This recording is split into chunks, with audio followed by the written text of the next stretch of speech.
Hello दोस्तों, V and B technical education में आपका स्वागत है। आज अपने क्वेश्चन पेपर इसरो के डिपार्टमेंट ऑफ स्पेस के क्वेश्चन पेपर को सॉल्यूशन करेंगे यूआरसी के। ये है 27 नवंबर 2016 का क्वेश्चन पेपर। 60 क्वेश्चन है इसके अंदर, तो 30 क्वेश्चन कंप्लीट कर देंगे आज।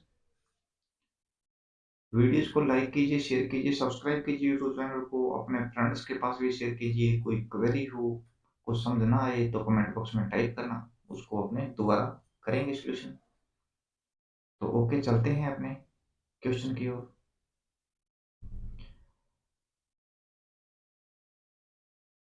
पहला क्वेश्चन है, एक वस्तु की पारगम्यता का अर्थ है। पारगम्यता मतलब permeability. The permeability of materials means वस्तु की क्या स्ट्रेंथ को शो करता है।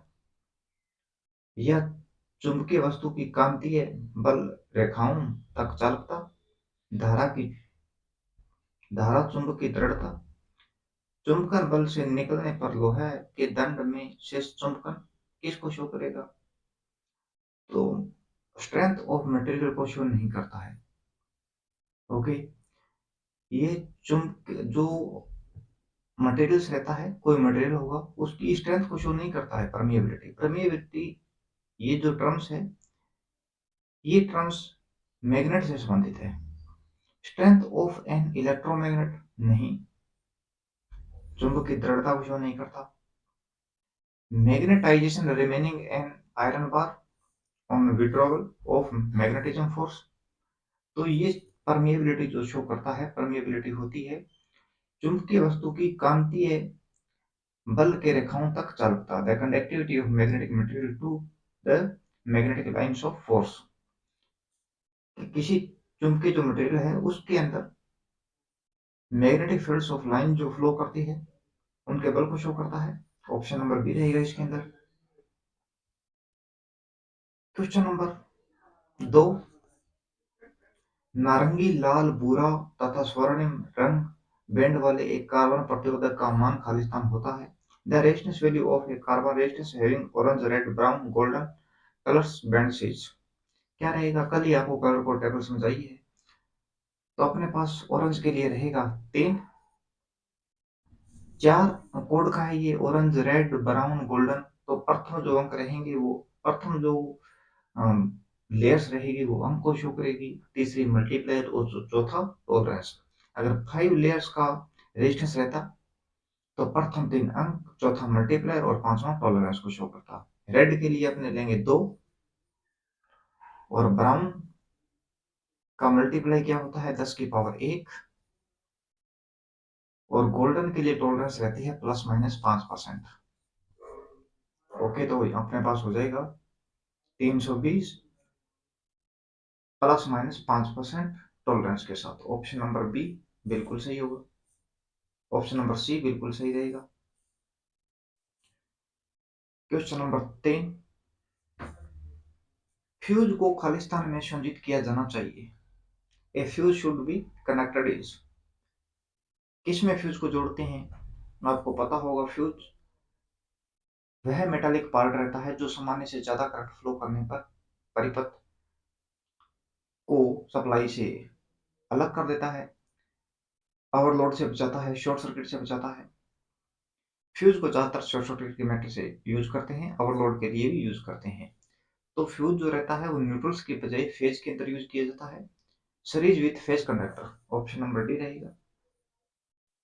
क्वेश्चन ऐसे इसरो के प्रीवियस ईयर जो क्वेश्चन पेपर आपने किए हैं 3-4, काफी क्वेश्चन रिवाइज हो रहे हैं, तो शीघ्रता से चलेंगे। क्वेश्चन नंबर 4, एमसीसीबी का पूरा नाम क्या है। मोल्डेड कैश सर्किट ब्रेकर है। Option number A. और ये एमसीबी का मॉडिफाइड रूप है मिनिएचर सर्किट ब्रेकर का। मिनिएचर सर्किट ब्रेकर 64 एम्पियर्स तक यूज किया जाता है मैक्सिमम, जबकि 100 एम्पियर तक यूज किया जाता है। क्वेश्चन नंबर 5, बीएएस कोड के अनुसार भू संपर्कन के लिए उपयुक्त तार का रंग होता है।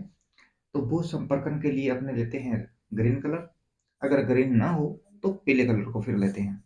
रेड कलर फेज के लिए रहता है मैक्सिमम, और ब्लैक कलर जो रहता है न्यूट्रल्स के लिए यूज किया जाता है। और जो नम में थ्री फेज कोर केबल रहती है उसके अंदर फ्लेक्सिबल जो रहेगी, फ्लेक्सिबल के लिए नीला कलर लेते हैं न्यूट्रल्स के लिए। अभी अपने आंसर रहेगा B. Question number 6, lead acid battery के चार्जिंग के समय कौन सी गैस डिस्चार्ज होती है? तो वो हाइड्रोजन गैस रहती है। Option number A methane gas जो होती है ज्वलनशील रहती है। ऑक्सीजन एटमॉस्फेयर में आप जानते ही हो, और कार्बन डाइऑक्साइड गैस, इनमें से कोई नहीं रहती, अपने पास रहती है हाइड्रोजन गैस डिस्चार्ज होती है चार्जिंग के समय। 120 एम्पियर और क्षमता वाली बैटरी 8 एम्पियर धारा को खालिस्तान अवधि के लिए दे सकता है। तो 120 एम्पियर और है, इसके लिए 8 से डिवाइड करेंगे तो ये आ जाएगा 15 आवर्स के लिए अपने को करंट 8 एम्पियर का प्रोवाइड करवा सकती है। ऑप्शन नंबर रहेगा बी। एम्पियर हाउस में से एम्पियर निकालेंगे तो पीछे क्या बचेगा? टाइम। तो इसीलिए एम्पियर हावर अपन में एम्पियर करेंगे। क्वेश्चन नंबर 8, 50 माइक्रोफेरेड धारिता के एक संधारित्र को 200 वोल्ट के विभव ऊर्जा तक चार्ज किया जाता है। संधारित्र में संचय ऊर्जा को बताइए। इंडक्टर के अंदर अगर अपने संचय ऊर्जा की बात करें तो वो रहती है 1/2 L I²। एल रहेगा इंडक्टेंस और धारा का स्क्वायर। और कैपेसिटर में स्टोरेज एनर्जी की बात करें तो वो रहती है 1/2 CV²। सी रहेगा कैपेसिटेंस और वोल्टेज का वर्ग। इंडक्टर में स्टोरेज एनर्जी डेंसिटी की बात करें तो वो रहता है 1/2 μH²। म्यू यहाँ पर रहेगा परमेबिलिटी और एच रहेगा मैग्नेटिक स्ट्रेंथ। और कैपेसिटेंस के कैपेसिटर के अंदर बात करें स्टोरेज एनर्जी डेंसिटी घनता 1/2 विद्युतशीलता यानी कि परमिटिविटी और ईएमएफ का सेक्वायर्स। ओके, चार फॉर्मूले हैं, दो स्टार्टिंग के 1/L I²। इंडक्टर में स्टोरेज 1/2 L I²। इंडक्टर के अंदर स्टोरेज एनर्जी को ज्ञात करने के लिए, कैपेसिटर में स्टोरेज एनर्जी निकालने के लिए 1/2 CV²। और इंडक्टर के अंदर स्टोरेज एनर्जी डेंसिटी यानी कि घनत्व निकालने के लिए 1/2 μH² करेंगे। और कैपेसिटर के अंदर स्टोरेज एनर्जी डेंसिटी घनत्व निकालने के लिए विद्युतशीलता ईएमएफ से क्वाड्स करेंगे। अभी अपने करना है इसके अंदर कैपेसिटर के अंदर, तो इसके अंदर फॉर्मूला रहता है QCV। ये ट्रायंगल शो बनाते हैं अपने। फॉर्मूला लिखा था 1/2 CV²। कैपेसिटेंस के लिए क्या है, कैपेसिटेंस ज्ञात करना है तो Q/V हो जाएगा। तो 1/2 Q V² कर देंगे। Q/V C को हटा के अपने C को रिप्लेस किया है Q/V से, तो V से V काटेंगे तो अपने पास बचेगा 1/2 QV। ओके, नेक्स्ट फॉर्मूला देखते हैं। 1/2 CV² है, अपने यहाँ पर V को रिप्लेस करेंगे। V के लिए होता है Q/C। तो Q/C तो 1/2 इस फॉर्मूले के लेंगे तो इसके लिए हो जाएगा, V को रिप्लेस किया है Q/C।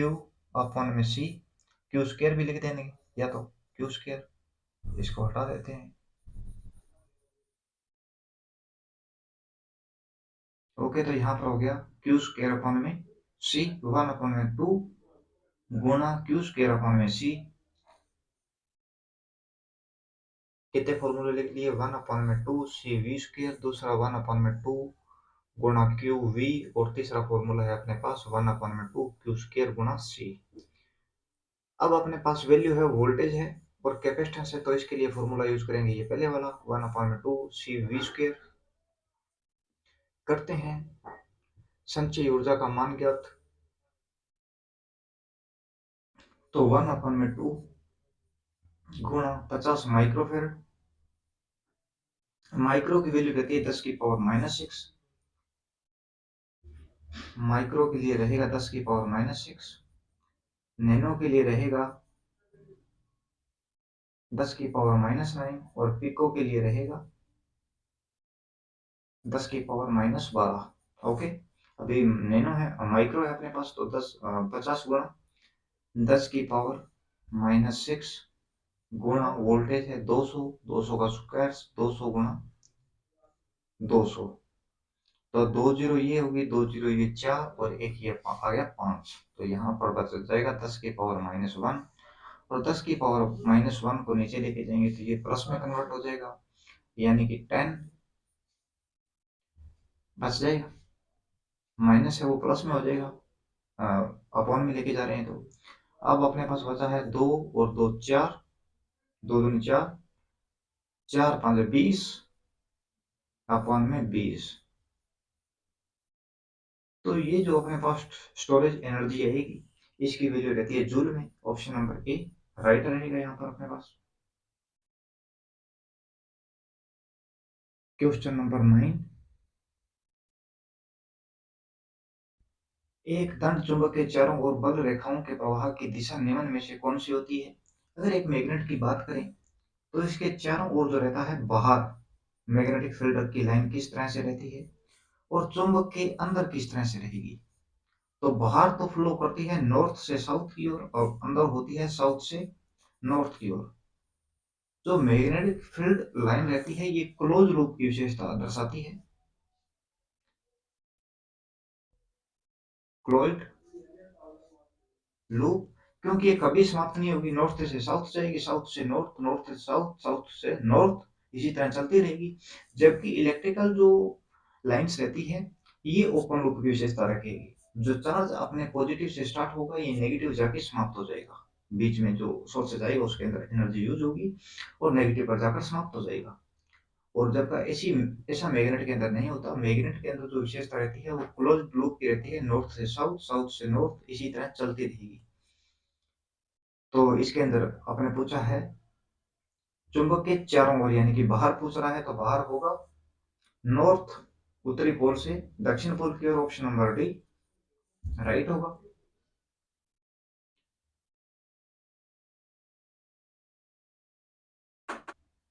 Question number 10,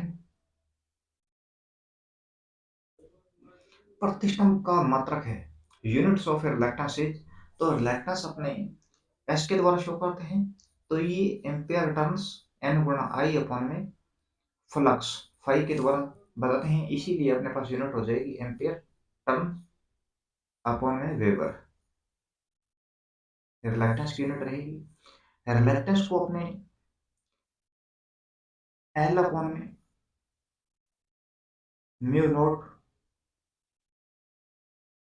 mu R areas, length रहेगी मीटर में।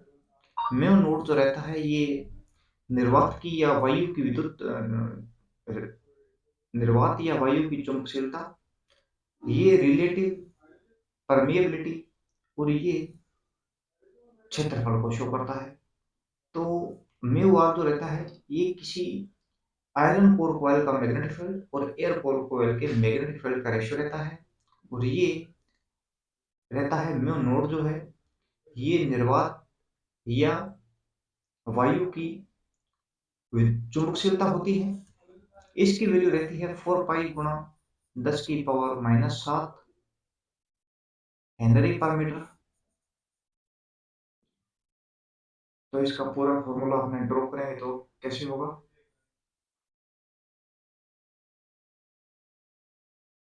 एन गुणा आई,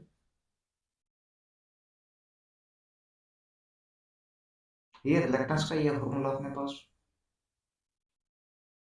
फ्लक्स के बारे में देखते हैं। फ्लक्स को अगर देखें तो फ्लक्स रहता है, अब ये रिलक्टेंस है एम्पियर टर्न्स अपॉन में फ्लक्स, फ्लक्स यहाँ पर जाएगा रिलक्टेंस वाले स्थान पर, तो रिलक्टेंस आ जाएगा यहाँ पर, मैथ का ऐसे तो आपको पता होगा, ये हो जाएगा एम्पियर टर्न्स या एन गुणा आई, एन गुणा आई अपॉन में रिलक्टेंस, तो रिलक्टेंस का फॉर्मूला लिखेंगे एन गुणा आई अपॉन में एल अपॉन में म्यू नोट्स म्यू आर और एरिया।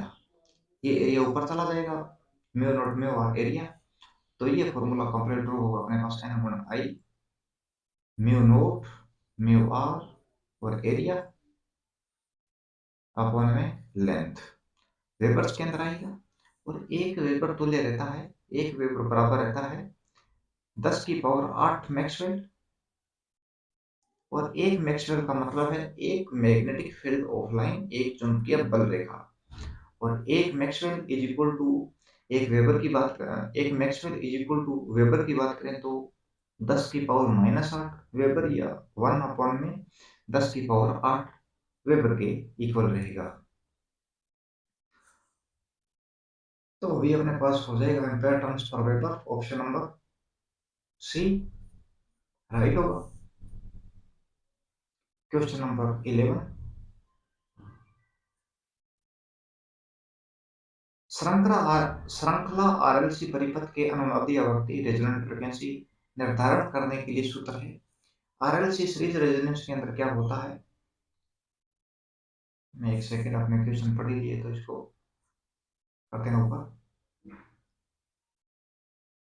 ये रेजिस्टेंस, ये इंडक्टेंस और ये कैपेसिटेंस, ये आरएलसी सीरीज सर्किट है। यहाँ पर अल्टरनेटिंग करंट, ये वैल्यू है आर, ये है एल और ये है सी। ये वोल्टेज ड्रॉप करेगा, ये होगा वी आर। इंडक्टर करेगा वी एल वोल्टेज और कैपेसिटेंस करेगा वी सी वोल्टेज ड्रॉप। तो रेजोनेंस के अंदर आरएलसी सीरीज सर्किट के अंदर रेजोनेंस की कंडीशन क्या होती है? XL is equal to XC. Okay. B inductive reactance capacitive reactance के इक्वल होगा, वो रेजोनेंट की कंडीशन रहेगी। तो एक्सएल को फॉर्मूला रहता है 2 पाई एफ एल और कैपेसिटेंस के लिए रहता है 1/2 पाई एफ सी। और किसी संख्या को एक से डिवाइड करेंगे तो अपने पास एक ही मिलता है, कंप्लीट संख्या मिलेगी। किसी भी संख्या को एक से डिवाइड करेंगे तो संख्या सेम संख्या अपने को मिलती है, इसीलिए अपॉन में एक लगा दिया आपने। 1 इज इक्वल टू मल्टीप्लाई करेंगे इसको ऐसे और इसको ऐसे, तो 4 पाई गुणा पाई पाई स्क्वायर, एफ गुणा एफ फ्रिक्वेंसी स्क्वायर, एल और सी। अपने फ्रिक्वेंसी ज्ञात करते हैं। Frequency is equal to 1/4 pi square L और सी आ गया। फ्रिक्वेंसी के स्क्वायर हटाएंगे तो एक का अंडर रूट रहेगा एक और 4 का रहेगा 2 और पाई स्क्वायर का हो जाएगा पाई। तो अपने लिखेंगे फॉर्मूले को, इधर फ्रिक्वेंसी हटा दी, फ्रिक्वेंसी का स्क्वायर हटा दिया हमने, 4 का आ जाएगा 2, पाई स्क्वायर का आ जाएगा पाई और एल और सी के लगेगा अंडर रूट। ओके। तो ये फ्रिक्वेंसी ज्ञात करने के लिए अपने पास फॉर्मूला रहता है, ये होता है हर्ट्ज के अंदर ज्ञात करने के लिए। अगर ओमेगा के अंदर देखें रेडियन पर सेकंड के अंदर, तो अपने 2 पाई से गुणा करते हैं, यानी कि ओमेगा इज इक्वल टू रहता है 2 पाई एफ। तो फ्रिक्वेंसी है ही अपने पास, 2 पाई से गुणा करना है, मल्टीप्लाई करना है, तो 1/2 पाई अंडर रूट एल और सी। और 2 पाई से गुणा करेंगे तो 2 पाई से 2 पाई कट जाएगा, 1/√एल √एल सी। ये आएगा अपने पास रेडियन पर सेकंड के अंदर। दोनों फॉर्मूले याद रख लेना, एक ओमेगा का है और एक फ्रीक्वेंसी का है। देखते हैं फॉर्मूले को, क्वेश्चन को। स्क्रीनशॉट ले लेना इसका। अभी अपने पास क्वेश्चन का आंसर हो जाएगा 1/2 पाई √एल C, option number D. Okay.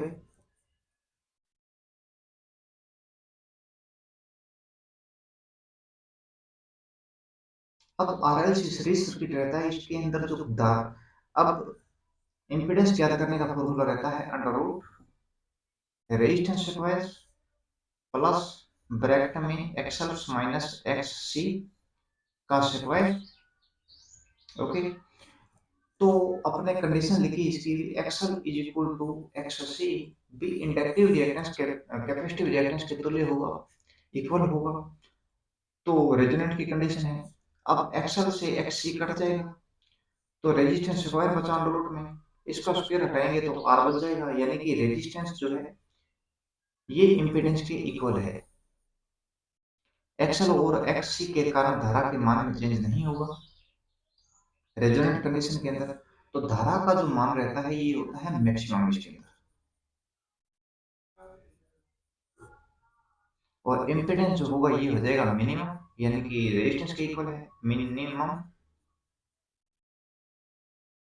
Impedance अगर मिनिमम है तो एडमिटेंस की जो वैल्यू रहेगी ये मैक्सिमम हो जाएगी। वोल्टेज और VL और VC जो वोल्टेज रहेगा इसके अंदर 180 डिग्री का फेज एंगल देखने को मिलेगा। और धारा की जो वैल्यू रहती है IR हो या IL हो या IC हो, तो सब इन फेज के अंदर रहेगी, इक्वल रहेगा सब में धारा का मान।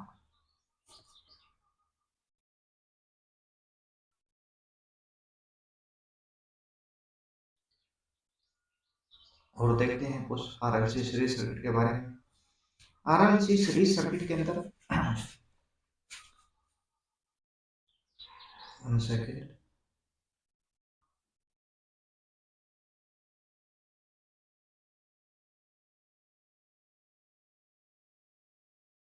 ये जो अपने पास शो कर रहा है ये है VR वोल्टेज, ओके। और धारा का मान रेजिस्टेंस के इक्वल इम्पीडेंस है।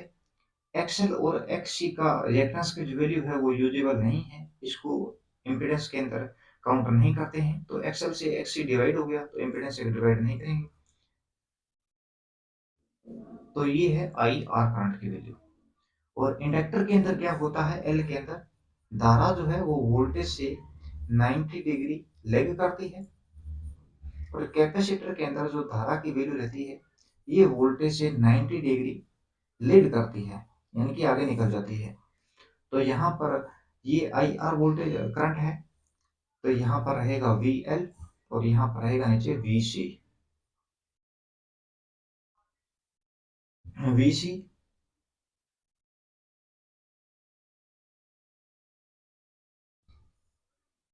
ये जो अपने लाइन ड्रॉ की है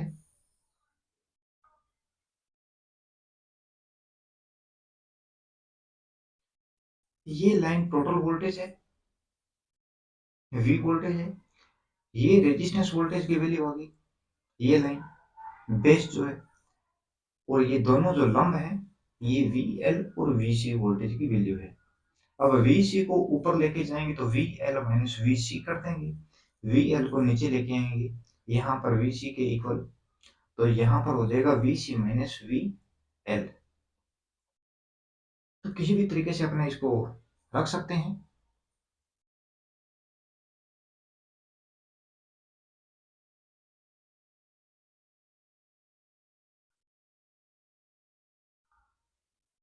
तो अपने यहाँ पर लेके आए, जिसके अंदर यहाँ पर लिखेंगे VL माइनस VC, ये टोटल वोल्टेज। और ये रेजिस्टेंस पर जो वोल्टेज ड्रॉप रहेगा वो,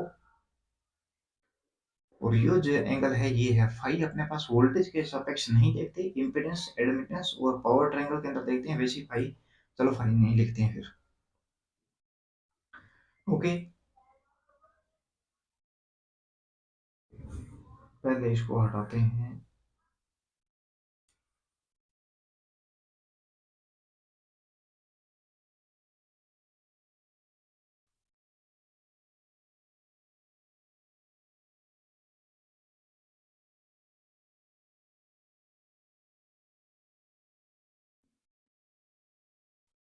नई PDF लेते हैं अपने, उसके अंदर पूरा सोल्यूशन करते हैं इसका।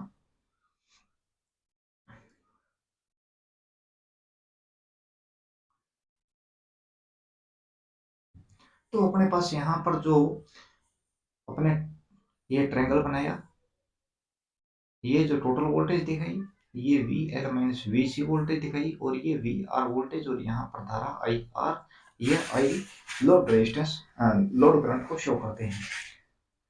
तो ये आपने लाल बटा काका वाला फॉर्मूला तो पढ़ा ही होगा, वो ट्रिग्नोमेट्री के अंदर। तो कर्न स्क्वायर बराबर आधार स्क्वायर प्लस लंब स्क्वायर। कारण की स्क्वायर हटाएंगे तो इधर लग जाएगा अंडर रूट, तो कारण की स्क्वायर हटाई अपने और लगा दिया इधर अंडर रूट। इसी प्रकार से फॉर्मूले को ड्रॉ करते हैं। अपने पास कारण है v square is equal to V R square plus bracket में V L minus V C का स्क्वायर।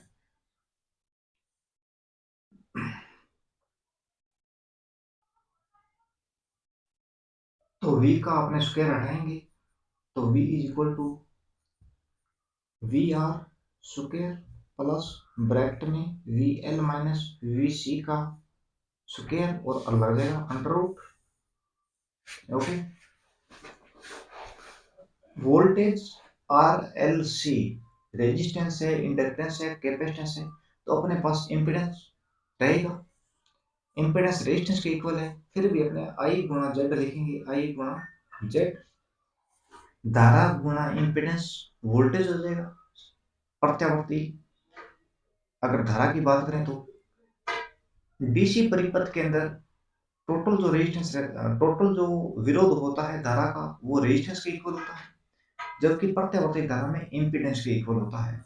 इसमें एल और सी का व्यवहार अलग अलग रहता है, जबकि डीसी के अंदर इंडक्टेंस का व्यवहार नॉर्मल रेजिस्टेंस की भांति या फिर इंडक्टेंस की भांति व्यवहार नहीं कर सकता डीसी के अंदर। और एसी के अंदर और कैपेसिटेंस ओपन सर्किट की भांति व्यवहार करता है। अगर इंडक्टर में धारा परिवर्तन नहीं हो रहा है तो शॉर्ट सर्किट की भांति, अगर वोल्टेज परिवर्तन कैपेसिटर में नहीं हो रहा है तो वो ओपन सर्किट की भांति बिहेव करता है। तो अंडर रूट में अपने देखेंगे रेजिस्टेंस रहता है, रेजिस्टेंस पर वोल्टेज आई गुणा आर का स्क्वायर किया प्लस ब्रैकेट में एल पर वोल्टेज क्या रहेगी तो आई ब्रैकेट में लिखेंगे आई गुणा एक्सएल माइनस कैपेसिटर पर वोल्टेज ड्रॉप रहेगा आई गुणा एक्स सी। इनका ब्रैकेट में किया और स्क्वायर लगा दिया। ओके, तो अब धारा सब में कॉमन है और सबकी स्क्वायर है, स्क्वायर हटाएंगे तो अंडर रूट से बाहर निकालेंगे तो स्क्वायर है वो हट जाएगी, तो रहेगा आई गुणा जेड इज इक्वल टू धारा को बाहर निकाल दिया अंडर रूट से। अब लिखेंगे रेजिस्टेंस स्क्वायर प्लस एक्सएल बच गया एक्सएल माइनस एक्स सी को ब्रैकेट में करके होल स्क्वायर। धारा से धारा कट गया है यहाँ पर, तो इम्पीडेंस की इक्वल अपने पास वैल्यू बचेगी resistance square bracket plus XL minus X C का स्क्वायर। ये आपको फॉर्मूला समझाने के लिए बनाया है, लेकिन जो आरएलसी सीरीज सर्किट की बात करें तो उसके अंदर धारा गुणा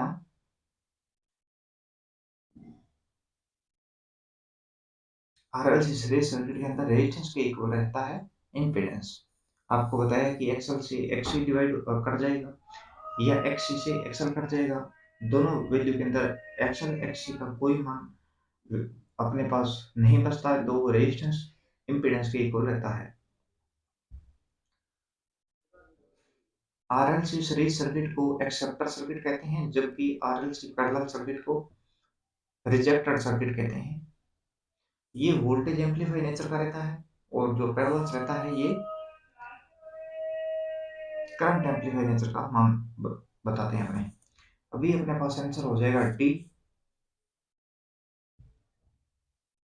1 में 2 pi under root L C. Question number 12 प्रत्यावर्ती वोल्टेज तथा धारा का परिणाम तथा दिशा को दर्शाने हेतु सरल रेखा को एक तीर के साथ निरूपित किया जाता है, इस निरूपण को कहते हैं फेजर क्वांटिटी कहेंगे। एक सिंपल लाइन के साथ शो कर रहे हैं। तो क्वेश्चन नंबर 13 एन टाइप अर्धचालक को तैयार करने के लिए डोपिंग हेतु उपयोग किया जाने वाला पदार्थ।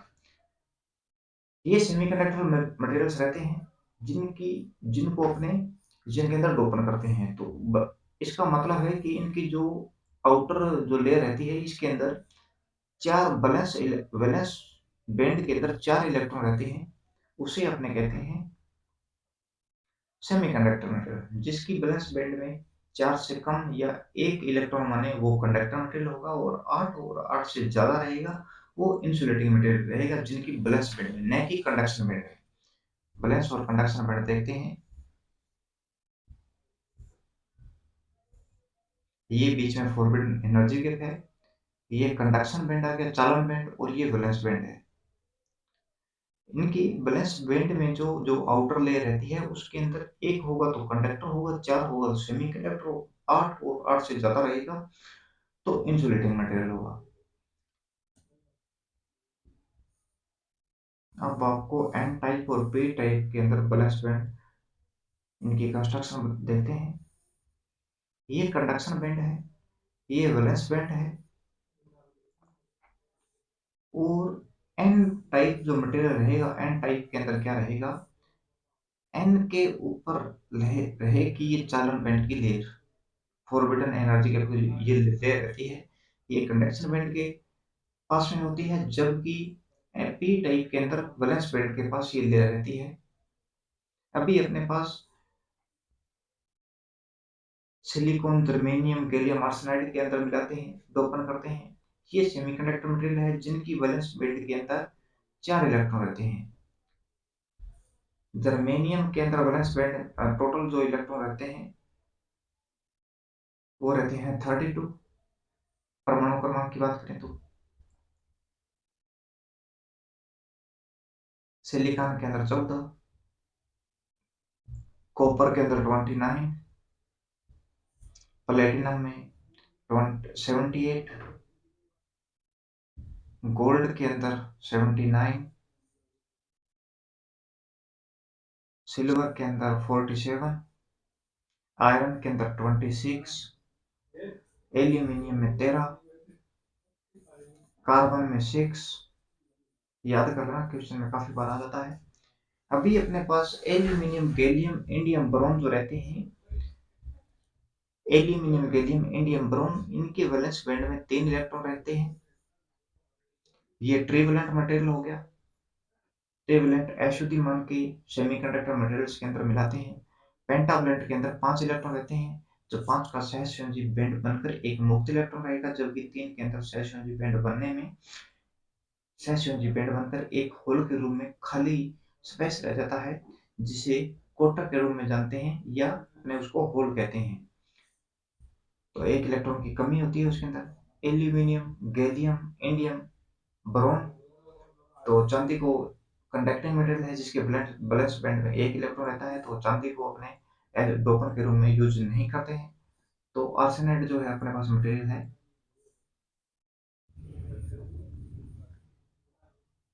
आर्सेनाइड जो मटेरियल है ये पेंटावलेंट प्रकार का है, एन टाइप की अशुद्धि रहता है। एन टाइप जो मटेरियल होता है ये डोनर रहता है, इलेक्ट्रॉन जो इलेक्ट्रॉन रहते हैं इनका दान करता है।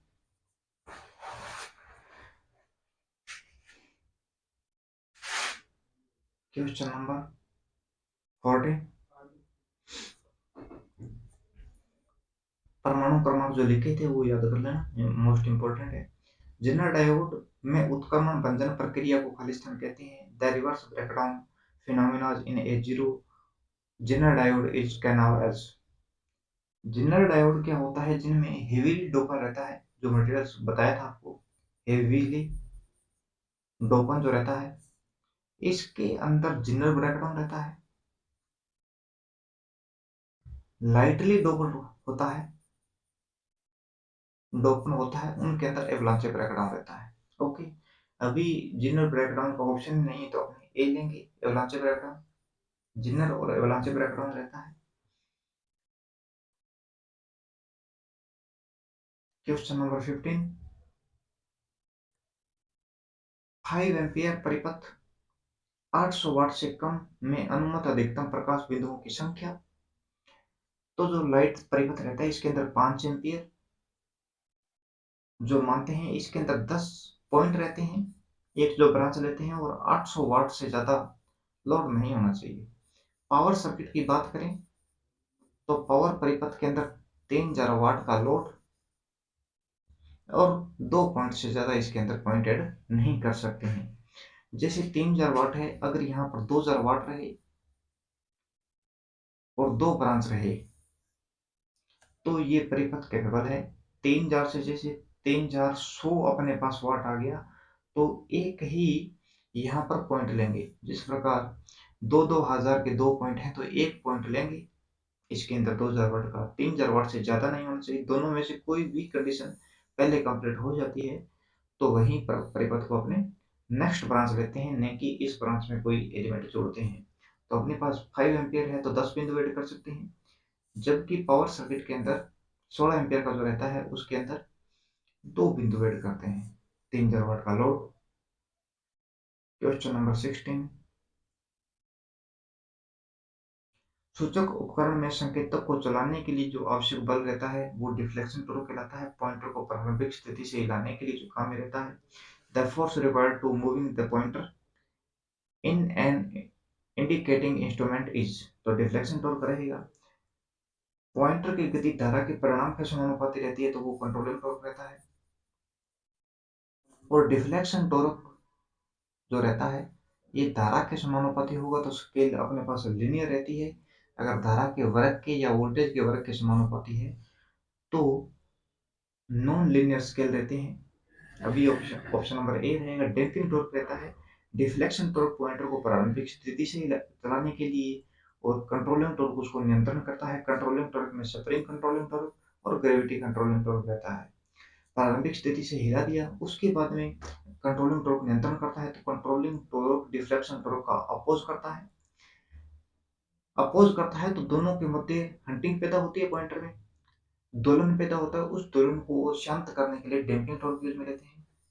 डैम्पिंग टॉर्क के अंदर, अंडर डैम्पर के अंदर पॉइंटर इधर उधर गति करेगा। इसके बाद यथास्थिति स्थिति पर जाता है। क्रिटिकल डैम्पिंग है, अतिरिक्त तेजी से जाएगा और अंतिम स्थिति पर रुक जाएगा। और ओवर डैम्पिंग के अंदर धीरे धीरे अंतिम स्थिति पर जाता है और रुकने में समय लेता है।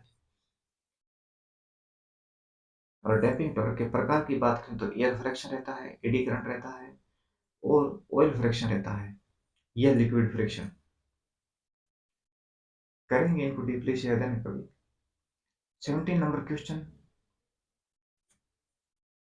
डीसी जनरेटर में प्रेरित ईएमएफ का सूत्र है। ए शो करा है प्रति ध्रुव में औसतन चुंबकीय flux. Z is equal to numbers of conductor. N RPM में गति है। पी पोल है। A numbers of parallel path है। तो फॉर्मूला ज्ञात करना है। ईएमएफ ज्ञात करने के लिए लैप वाइंडिंग की अगर बात करें, तो लैप वाइंडिंग में फॉर्मूला रहता है फाई फ्लक्स प्रति पोल फ्लक्स गुणा नंबर्स ऑफ कंडक्टर। जितना ज्यादा फ्लक्स होगा, उतना ज्यादा ईएमएफ प्रोड्यूस होगा। नंबर्स ऑफ कंडक्टर जितने ज्यादा रहेंगे, उतना ज्यादा पावर रहेगी। या ईएमएफ सीरीज में, लैप में पैरेलल वाइंडिंग रहती है, ईएमएफ का मान कम होता है, धारा अधिक होती है। जबकि वेव के अंदर सीरीज वाइंडिंग के नाम से जानते हैं, सीरीज के अंदर वोल्टेज हाई और करंट की वैल्यू कम रहती है। फाई जेड एन, जितनी ज्यादा स्पीड उतना ज्यादा EMF. A numbers of pole upon में 60 गुना ए रहता है नंबर्स ऑफ पैरेलल पाथ। यहीं पर अपने पास वेव वाइंडिंग रहती,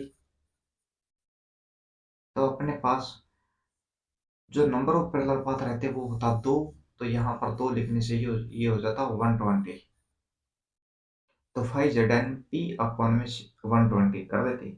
अभी अपने सीधा पूछ रहा है ए नंबर ऑफ पैरेलल पाथ दिया है, ने कि अपने को वैल्यू दी है, तो अपने इसके अंदर लिखेंगे 5 ZN P 60 Guna A. Option number A रहेगा राइट।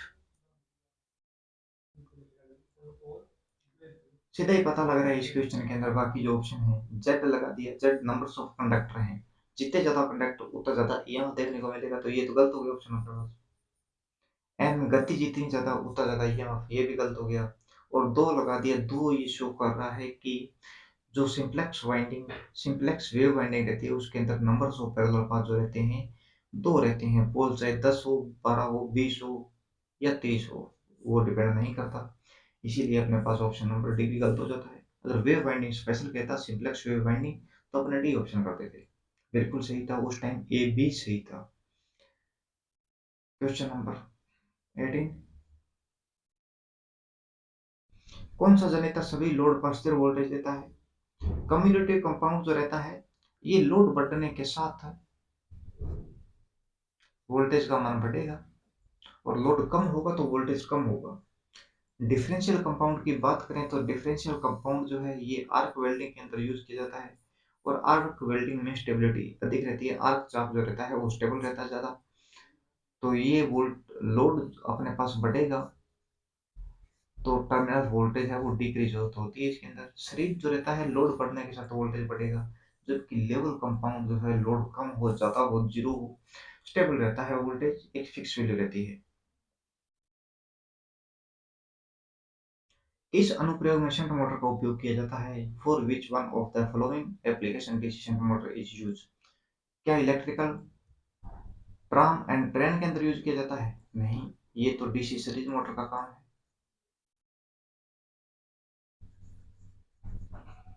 जो टोरक रहता है, जब तक मैग्नेटिक फील्ड जो फील्ड वाइंडिंग रहती है ये कोर सेचुरेट ना हो, तब तक टोरक आर्मेचर धारा के वर्ग के समानुपाती रहता है। जब फील्ड वाइंडिंग सेचुरेट हो गई तो टोरक जो समानुपाती हो जाता है आर्मेचर धारा के। ओके।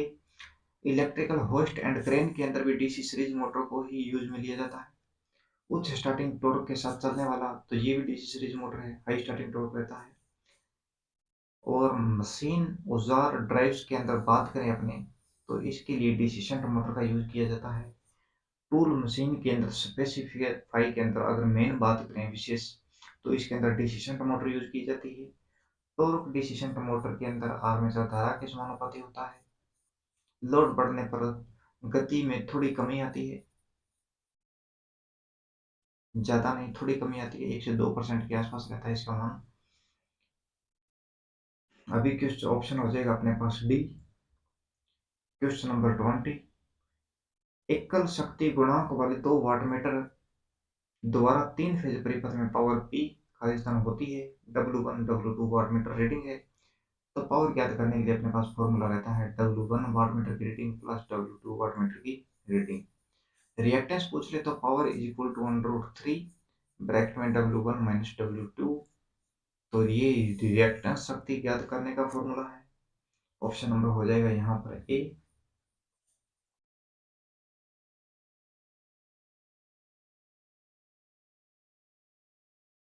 और इनके मध्य एंगल्स ज्ञात करने के लिए फॉर्मूला अपने पास सिंपली रहता है theta is equal to tan raise tan 1 √3 wattmeter 1 minus wattmeter 2 upon में wattmeter 1 plus wattmeter 2।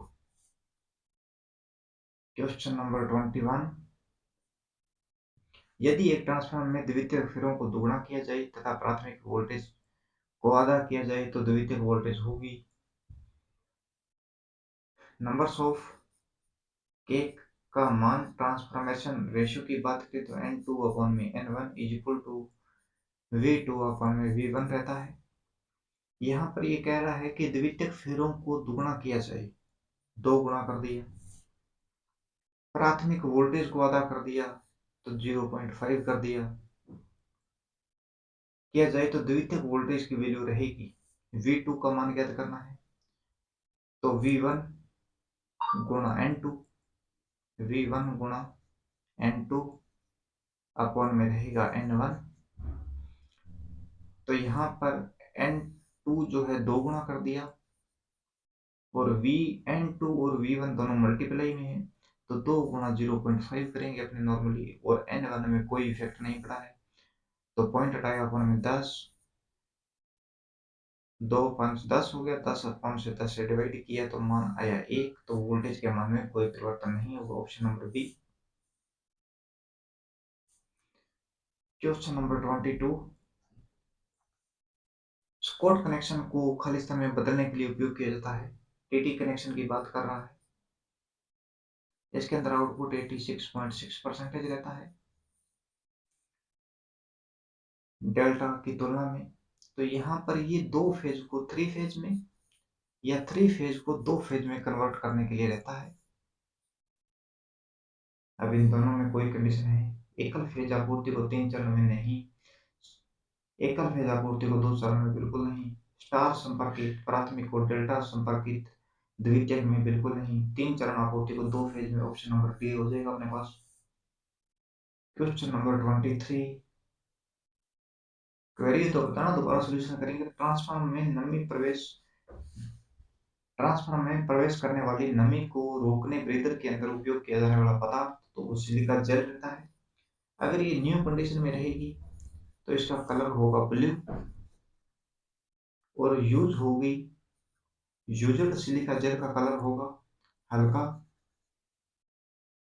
Pink colour, गुलाबी या सफेद कलर रहेगा। ओके, और इसको रीन्यूड करने के लिए 150 डिग्री सेल्सियस से 200 डिग्री सेल्सियस पर गर्म किया जाता है। अगर सिलिका जेल अपने पास ना है तो कैल्शियम क्लोराइड यूज में लेते हैं, ClCa3। क्वेश्चन नंबर 23 का ऑप्शन हो जाएगा सी अपने पास, राइट। जल विद्युतीय स्टेशनों में उपयोग किए जाने वाले प्रत्यावर्तक प्रकार का होता है। The types of alternator used in hydro electric power station is. तो हाइडल जो इलेक्ट्रिक स्टेशन रहते हैं इनके अंदर टरबाइन रहती है अपने पास पेल्टन, जिसे इंपल्शन टरबाइन भी कहते हैं। एक रहती है फ्रांसीसी, और एक रहती है केपलान, और एक होती है प्रोपेलर। प्रोपेलर को यूज में नहीं लेते हैं। पेल्टन जो होती है हाई हेड के लिए रहती है, फ्रांसीसी मीडियम हेड के लिए रहता है, केपलान और प्रोपेलर दोनों लो हेड के लिए रहती है। ओके, ये आवेग टरबाइन है पेल्टन, ये तीनों प्रतिक्रिया टरबाइन है। पेल्टन टरबाइन की गति रहती है 10 से लेकर 60 आरपीएम, फ्रांसीसी की रहती है 60 से 300 आरपीएम, और पेल्टन और प्रोपेलर की रहती है 300 से 1000 आरपीएम। ओके, हेड की बात करें तो पेल्टन के अंदर 300 मीटर से ज्यादा रहता है, फ्रांसीसी के अंदर 60 से 300 के मध्य रहता है, 60 से 300। और प्रोपेलर, केपलान और प्रोपेलर की बात करें तो ये 60 से कम होता है, 60 मीटर से कम हाइट रहती है। और जो पेल्टन टरबाइन है इसके अंदर पानी की गति ज्यादा चाहिए और कम मात्रा में चाहिए। फ्रांसीसी केपलान प्रोपेलर के अंदर रिएक्शन टरबाइन है, इनमें पानी की मात्रा ज्यादा रिक्वायरमेंट रहती है। और अभी आपने देखा इसके अंदर गति काफी निम्न रहती है, तो इसकी इसीलिए सेलेंट पोल रिक्वायर रहता है। सेलेंट पोल की बात करें, पहले का स्क्रीनशॉट लेके देख लेना या वीडियो को पॉज करके देखना। अभी अपने इसके अंदर बात करते हैं जो सेलेंट पोल रहता है, इसके अंदर 6 से लेकर 40 पोल रहते हैं। गति रहती है 150 आरपीएम से लेकर 1000 आरपीएम तक स्पीड रहती है। इसकी जो एक्सियल लेंथ रहती है,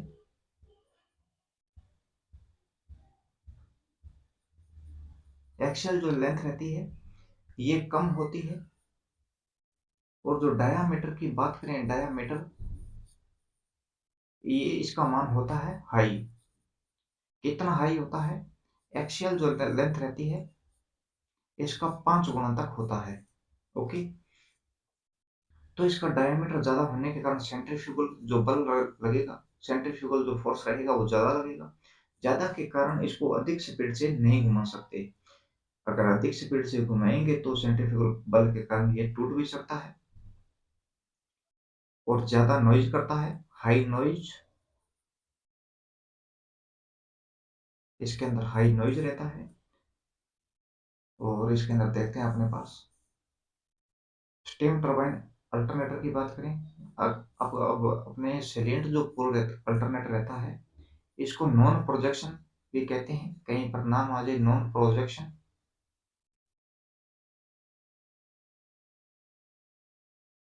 नॉन प्रोजेक्शन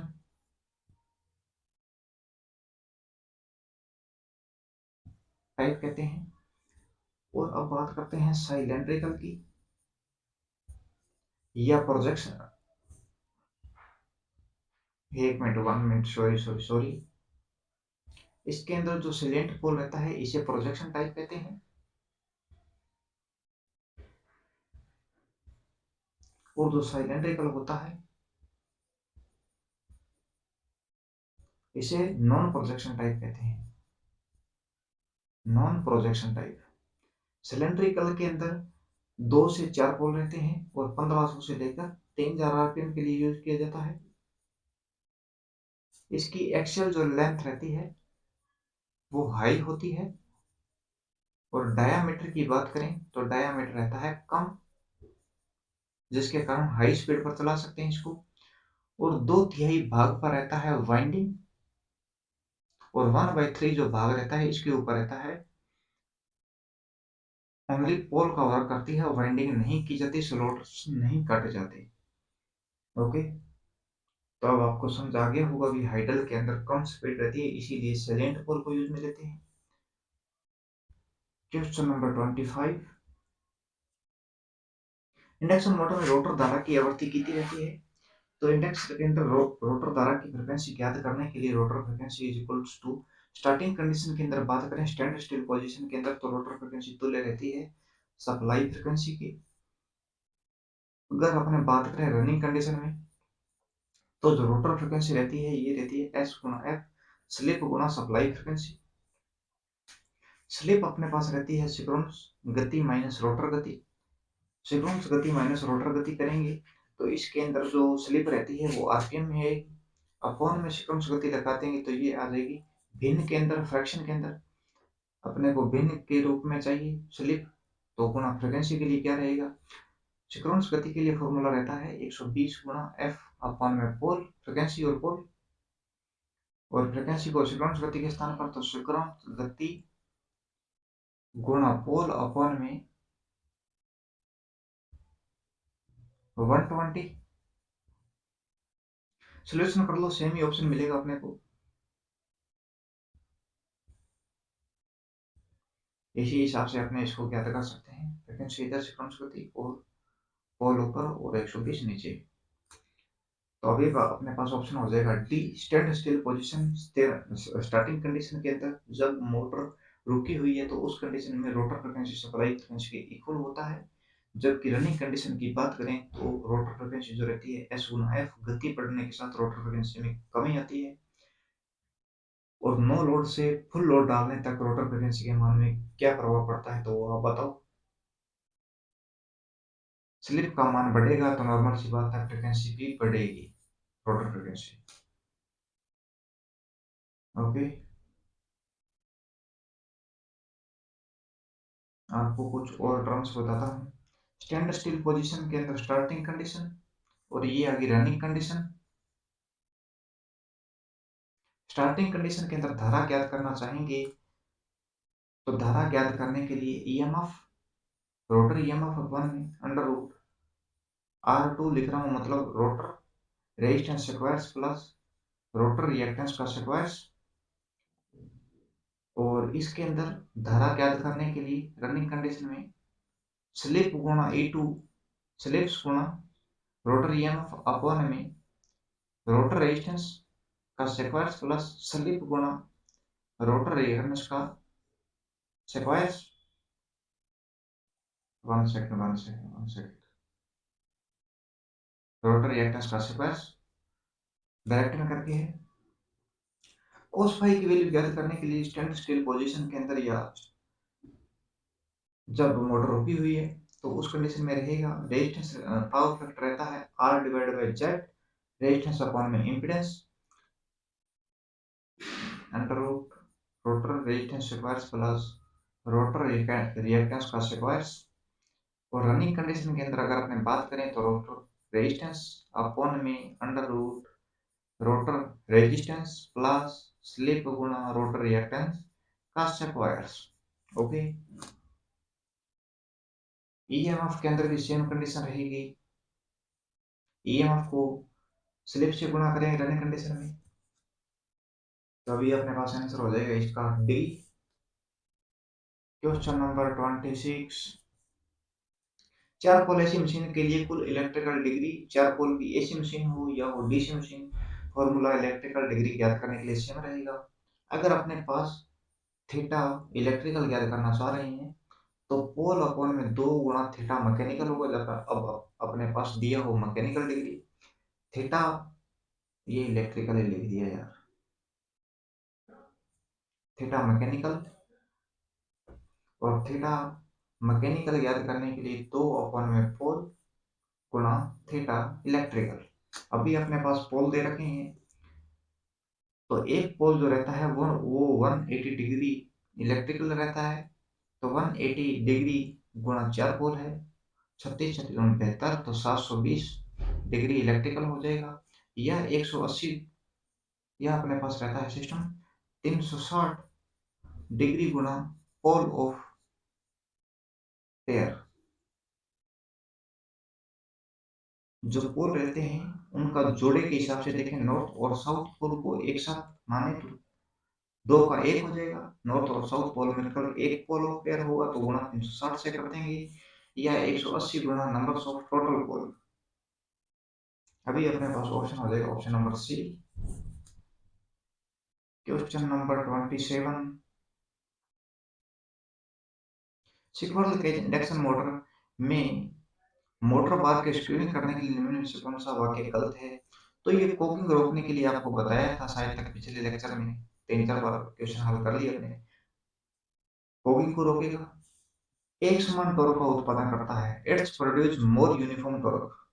हमिंग को रोकेगा, वैसे हमिंग का जो साउंड रहता है वो ट्रांसफार्मर का होता है, और हिसिंग की जो वॉइस रहती है ही सी गे, तो ये कोरोना के कारण ट्रांसमिशन लाइन में रहती है, टर्व को नहीं बढ़ाता ये, स्क्रीनिंग जो करते हैं अपने टॉर्क के मान को इंक्रीमेंट नहीं करता। ऑप्शन रहेगा B question number 28, synchronous capacitor is, समकालिक संधारित्र होता है, क्या होता है? तो इसके अंदर अपने बात करें तो इसे सिंक्रोनस कंडेंसर, सिंक्रोनस मोटर ही होती है, जो सिंक्रोनस कंडेंसर जिसको कहते हैं वो सिंक्रोनस मोटर ही होती है, लेकिन सिंक्रोनस कंडेंसर कहने के लिए कंडीशन होती है उसके लिए कि मोटर नो लोड पर हो, एक तो ओके, नो लोड पर हो, और अवर एक्साइटेड हो, फील्ड वाइंडिंग को जो देते हैं अवर एक्साइटेड हो, तो मोटर सिंक्रोनस मोटर जो रहती है अंडर एक्साइटेड और ओवर एक्साइटेड दोनों कंडीशन में आर्मेचर धारा की वैल्यू हाई रहती है, और हाई होगी आर्मेचर धारा और ओवर एक्साइटेड है तो मैग्नेटाइजेशन आर्मेचर रिएक्शन होगा, मैग्नेटाइजेशन आर्मेचर रिएक्शन होगा। तो अभी अपने पास हो जाएगा यांत्रिक लोड के बिना अधिक उत्तेजित समकालिक मोटर, ऑप्शन नंबर सी, यांत्रिक लोड के बिना चलायमान एवं अंडर एक्साइटेड, तो ये गलत हो जाएगा। एक अधिक उत्तेजित समकालिक ड्राइविंग यांत्रिक लोड, तो ये गलत हो जाएगा, ऑप्शन नंबर रहेगा अपने पास सी। क्वेश्चन नंबर 29, निम्नलिखित में से कौन सा मोटर अधिक स्टार्टिंग टॉर्क देता है? तो यूनिवर्सल मोटर का स्टार्टिंग टॉर्क हाई रहता है, सैडल पोल मोटर, पहले अपने यूनिवर्सल मोटर की बात कर लेते हैं। यूनिवर्सल मोटर के अंदर स्टार्टिंग वाइंडिंग जो सीरीज फील्ड वाइंडिंग रहती है, ईएमएफ ज्ञात करने के लिए जो बेक ईएमएफ रहता है यूनिवर्सल मोटर के अंदर, terminal voltage minus I A armature तारा, और आर्मेचर का resistance plus series field current और सीरीज फील्ड का रेजिस्टेंस, और अब आर्मेचर तारा सीरीज सर्किट है तो आर्मेचर तारा सीरीज करंट के इक्वल होगी, इसीलिए लिख सकते हैं टर्मिनल वोल्टेज माइनस आर्मेचर तारा ब्रैकेट में R A plus R S E. Okay, इसके अंदर कंपनसेटिंग एंड कम्यूटेटिंग दोनों वाइंडिंग रहती है। क्वेश्चन नंबर हो जाएगा उत्तर अपना बी। सैडल पोल मोटर की बात करें तो सैडल पोल मोटर के अंदर लो स्टार्टिंग टॉर्क रहता है, लो स्टार्टिंग टॉर्क रहेगा, हाई स्टार्टिंग करंट रहेगा, लो इफिशियंसी होगी, छोटी मोटर में 5% और बड़ी जो मोटर रहेगी उनके अंदर 35%, 1/250 HP से लेकर 1/6 HP तक मैन्युफैक्चरिंग की जाती है, और 3 वाट से लेकर इसको एचपी को वाट में कन्वर्ट करेंगे तो 3 वाट से लेकर 125 वाट क्षमता तक की मोटरें डिजाइन की जाती है। कैपेसिटर मोटर के अंदर स्टार्टिंग टॉर्क की वैल्यू हाई हो जाती है। रिलक्टेंस मोटर सिंक्रोनस मोटर का ही प्रकार है। क्वेश्चन नंबर 29 का ऑप्शन हो जाएगा अपने पास बी।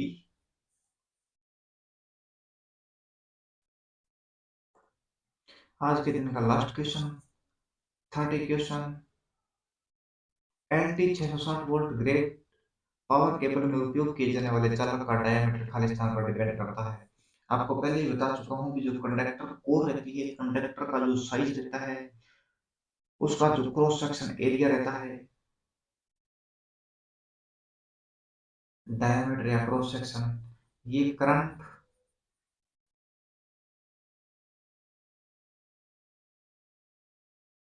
कैरियड कैपेसिटी के ऊपर डिपेंड करता है। और जो केबल के ऊपर इंसुलेशन रहता है, ये केबल कोर है, इसके ऊपर जो इंसुलेशन रहता है, ये वोल्टेज डिपेंडेंट होता है। इंसुलेशन